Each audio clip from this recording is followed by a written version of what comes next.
ಕುಡಿತಾ ಇದ್ರು. ಯಾಕಂದ್ರೆ ಒಂದು ನೋವಿಂದ ಬಳಲ್ತಾ ಇದ್ರು, ಇನ್ನೊಂದು ಮಗನ್ ಕಳ್ಕೊಂಡಿರೋ ಚಿಂತೆ, ಅದಲ್ಲದೆ ಬಡತನ. ಈ ಎಲ್ಲರಿಂದ ಅವರು ಬೆನ್ನು ಮೂಳೆ ಬಾಗಿತ್ತು, ಕೆಲಸ ಜಾಸ್ತಿ ಆಗಿ. ಈ ಥೆರಪಿಗೆ ಬಂದ ಮೇಲೆ ಈ ವಯಸ್ಸಲ್ಲಿ ಆ ಬೆನ್ನು ಮೂಳೆ ಬಾಗಿದ ಬೆನ್ನು ಮೂಳೆ ಸ್ಟ್ರೈಟ್ ಆಗಿದೆ ಅಂದ್ರೆ ಇದು ನ್ಯಾಚುರಲ್ ಥೆರಪಿ ಅಲ್ವಾ?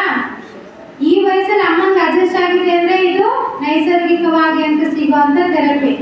ಮ್ಯಾಟಲ್ಲಿ ಹೇಳ್ತಿರ್ತೀವಿ ನಾವು, ಸೂರ್ಯನಿಂದ ಸಿಗುವಂತ ವಿಟಮಿನ್ ಡಿ ಸತ್ವ ಸಿಗುತ್ತೆ ಮ್ಯಾಟ್ನ ಬಿಸಿ ಮಾಡ್ಬೇಕಂತ. ಅದಕ್ಕೆ ಸಾಕ್ಷಿ ಅಮ್ಮ ಇಲ್ಲೇ ಇದ್ದಾರೆ ನೋಡಿ. ಫಸ್ಟ್ ನಾವು ಸ್ಟ್ರೈಟ್ ಮಲಗಿಸ್ತೀವಿ, ಬೆನ್ನು ಮೂಳೆ ಸರಿ ಹೋಗ್ಬೇಕು ಅಂತ. ಅದೇ ತರ ಅಮ್ಮನಿಗೆ ಬೆನ್ನು ಮೂಳೆ ಸರಿಯಾಗಿ ನೆಟ್ಟಗಾಗಿದೆ, ಸ್ಟ್ರೈಟ್ ಆಗಿದೆ ಬೆನ್ನು ಮೂಳೆ. ವಿಟಮಿನ್ ಡಿ ಕಿರಣ ಸಿಕ್ಕಿದೆ ಅಮ್ಮನಿಗೆ ಅಂತ ಆಯ್ತು. ಊರಲ್ಲಿ ಪರವಾಗಿಲ್ಲ ಈಗ ನದಿ ನಡೀತಾ ಇದೆಯೇ ಬಂದ್ಬಿಟ್ಟಿದೆ. ನಾಟಿಗೋಳಿ ಹಾಕೊಂಡು ನೆಟ್ಟಿಗೆ ಬತ್ತಿಂದ ಬಂದ್ಬಿಟ್ಟಿದೆ. ಈಗ ಪರವಾಗಿಲ್ಲ, ಸುಮಾರು ನೆಟ್ಟಿಗೆ ಆಗಿದೆ ಮೇಡ, ಹೋಯ್ತಾ ಇದೆಯದು. ಬರಿಯಲ್ಲೇ ಭಯ ಭಯ ಅಂತಾರೆ. ಬರೀ ಏನು ಭಯ ಇಲ್ಲ, ನಾನು ಇನ್ನೆಲ್ಲ ಬರಿಯಲ್ಲ ಬರೋದು. ಊರಲ್ಲಿ ಅಕ್ಕಪಕ್ಕ ಜನ ಅಮ್ಮ ನಾಟಿ ಮಾಡ್ತಿದ್ದಂತೆ ಅವರೆಲ್ಲ ಹೇಳ್ತಿದ್ದಾರೆ, ಅಷ್ಟೊಂದು ಬಗ್ಗೆ ನಡೀತಾ ಇದೆ ನೀನು, ಇವಾಗ ನೆಟ್ಟಗೆ ನಡೀತಾ ಇದೆಯಾ ಅಂತ. ಅಮ್ಮನಿಗೆ ಅಕ್ಕಪಕ್ಕದವರು ಜೊತೆಗಾರರೆಲ್ಲ ಖುಷಿ ಪಡ್ಕೊಂಡು ಅವ್ರನ್ನ ಅಪ್ರಿಶಿಯೇಟ್ ಮಾಡ್ತಾ ಇದ್ದಾರೆ ಅಮ್ಮನ. ಇದೆಲ್ಲ ಸಾಧ್ಯ ಆಗಿದೆ ಯಾವ್ದ್ರಿಂದ? ಏನು ಇದೆಲ್ಲ ನಿಮ್ಗೆ ಅನುಕೂಲ ಸಿಕ್ಕಿದ್ದು ಯಾವ್ದ್ರಿಂದ? ಅನುಕೂಲ ಸಿಕ್ಕಿದ್ದು ಥೆರಪಿಯಿಂದ, ಗ್ರೀನ್ ಲೈಫ್ ಥೆರಪಿಯಿಂದ ಇದೆಲ್ಲ ಅನುಕೂಲ ಸಿಕ್ತು ನಿಮಗೆ. ಇಲ್ಲಿ ಮೇಡಮ್ ಸರ್ ಬಗ್ಗೆ ಏನ್ ಹೇಳಕ್ ಇಷ್ಟಪಡ್ತೀರಾ? ನನ್ಗೆ ಏನ್ ಹೇಳಕ್ ಇಷ್ಟಪಡ್ತೀರಾ?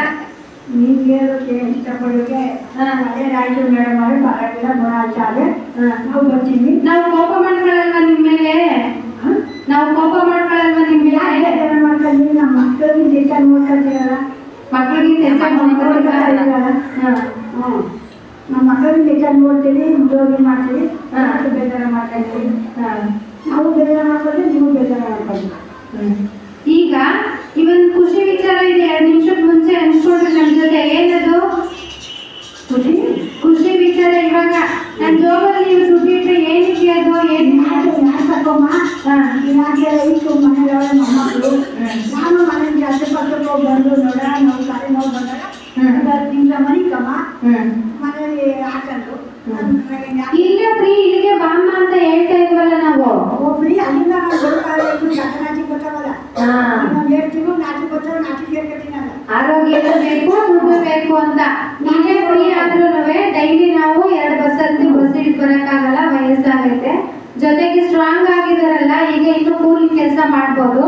ಮನೇಲೆ ಮ್ಯಾಟ್ ಇದ್ರೆ ನೈಟ್ ಮ್ಯಾಟ್ ಥೆರಪಿ ತಗೋಬಹುದು, ಬೆಳಗ್ಗೆ ಎದ್ದು ನಾನು ಕೆಲಸ ಮಾಡ್ಬೋದು ಅಂತ ಹೇಳಿ ಅಮ್ಮ ಮ್ಯಾಟ್ನ ಬುಕ್ ಮಾಡಿದ್ದಾರೆ ಇವತ್ತು. ನಾನು ಚಾಸಾಯಿಗೆ ಬರ್ತೀನಿ, ಚಾಸಾಯಿನ ಅಲ್ಲೇ ಇಲ್ಲಿ ಬರ್ಲೇಬೇಕು ನೀವು, ಯಾಕಂದ್ರೆ ಮನೆಗೆ ಮ್ಯಾಟ್ ತಗೊಂಡಾದ್ಮೇಲೆ ಇಲ್ಲಿ ಬಂದಾಗ ನಾವು ಮಸಾಜ್ ಚೇರ್ ಕೊಡ್ತೀವಲ್ಲ ನಿಮ್ಗೆ ಡೈಲಿ. ಮನೆ ಮ್ಯಾಟ್ ತಗೊಂಡಿದ್ದಾರೆ ಮಾತ್ರ, ಇಲ್ಲಿ ಮಸಾಜ್ ಚೇರ್ ಕೊಡ್ತೀವಿ. ಅವಾಗ ಬರ್ಬೇಕು ನೀವು. ಕೆಲ್ಸನೂ ಮಾಡಿ ಬೇಡ ಅಂತಲ್ಲ, ಕೆಲಸ ಎಲ್ಲ ಮಾಡಿ ಫ್ರೀ ಆದಾಗ 1 ಗಂಟೆ ಥೆರಪಿ, ಇಲ್ಲಿ ಥೆರಪಿಗೆ ಬಂದು ಮಸಾಜ್ ಚೇರ್ ತಗೊಂಡು ಹೋಗಿ. ಬರ್ತೀನಿ. ನಿದ್ರೆ ಊಟ ಎಲ್ಲ ಚೆನ್ನಾಗಿ ಮಾಡ್ತಾ ಇದ್ದೀರಾ ಇವಾಗ? ಊಟ ಎಲ್ಲ ಆಯ್ತಾಳೆ. 5 ಗಂಟೆಗೆ ಹೇಳ್ತೀನಿ. 5 ಗಂಟೆಗೆ ಹೇಳ್ತೀರಾ? ಅಡುಗೆ ಮಾಡುವಾಗ ಹುಡುಗಿಗೆ ಊಟ ಕೊಡ್ಬೇಕು, ಓದ್ಲು ಒಬ್ಬನಿಗೆ. ನಾನು ಇಷ್ಟ ಬರ್ಬೇಕಲ್ಲ, ಇಷ್ಟೆಲ್ಲ ಮಾಡೋಕ್ಕೋಸ್ಕರ 5 ಗಂಟೆಗೆ ಹೇಳ್ತೀರಿ. ಬಟ್ಟೆ ಹಿಂಡಿ ಅಡುಗೆ ಮಾಡಿ ನಾನು ಊಟ ಮಾಡಿ ಅವ್ನಿಗೆ ಊಟ ಕೊಡ್ಬೇಕು. ಇಷ್ಟೆಲ್ಲ ಮಾಡ್ತೀರಿ, ಸುಸ್ತಾಗಲ್ವಾ? ಸುಸ್ತು ಆಯ್ತದೆ, ಯಾಕೆ ಆಗೋದು? ಇಲ್ಲಿ ಬಂದ್ರೆ ಸರಿ ಹೋಯ್ತದೆ, ಸುಸ್ತು ಸರಿ ಹೋಯ್ತದೆ. ಇಲ್ಲಿ ಬಂದು 3 ಬ್ಯಾಚ್ ಎಕ್ಸರ್ಸೈಸ್ ಮಾಡ್ತಾರೆ, ಚಿಕ್ಕ ಮಕ್ಕಳ ಜೊತೆ ಡ್ಯಾನ್ಸು ಮಾಡ್ತಾರೆ, ಅಷ್ಟು ಆರಾಮಾಗಿದ್ದಾರೆ. ತುಂಬ ತಿಂತಿರ್ಲಿಲ್ಲ, ತುಂಬ ತಿನ್ನವ ಅಂದ್ರೆ ಈಗ ತುಂಬ ತಿಂತಾನೆ ಹುಷ ಬರ್ತದೆ. ಆ ಹುಷ ಮಾಟ ಮಾಡಿಕೊಂಡ್ರಿ, ಆ ಮಾಟ ನೋಡ್ತೀನಿ ಕಮ್ಮಿ ಆಯ್ತು.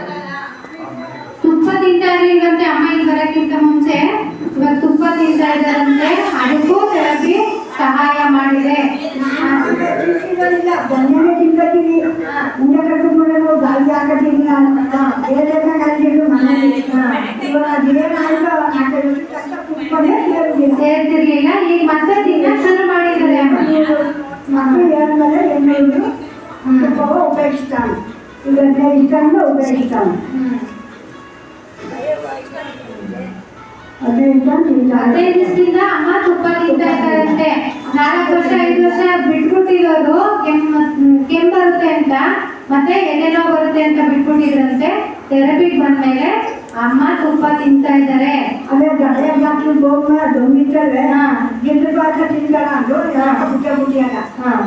ಈಗ ನಿಮ್ಮ ಹತ್ರ ಬಂದ್ಮೇಲೆ ಜಲ್ದಿ ಬಂದ್ಮೇಲೆ ಉಪಯೋಗಿಸ್ತಾರೆ. ಡಾಕ್ಟರ್ ಸರಿನಾ ಥೆರಪಿ ಸರಿನಾ ಹಂಗಾದ್ರೆ? ಈಗ ಜಲ್ದಿನ ತಗೊಂಡಿರ್ತಾರೆ. ಥೆರಪಿನೇ ಸರಿ ಅನ್ನಿಸ್ತಾಗೆಲ್ಲ ಥೆರಪಿನೇ ಸರಿ. ಬಾಕಿಲ್ಲ ಕಥೆಗಳಲ್ಲ ಮುಖ್ಯ ಆಗೋದಿದ್ರು ಆಗೋದೇ ಮುಖ್ಯ ಆಗೋದಿದ್ರು ಕೊಟ್ಬಿಟ್ಟಿದ್ರು ಹಿಂಗೆ ದಮ್ಮಿ ಎಷ್ಟು ಕಮ್ಮಿ ಆಯ್ತು ನಿಮಗೆ?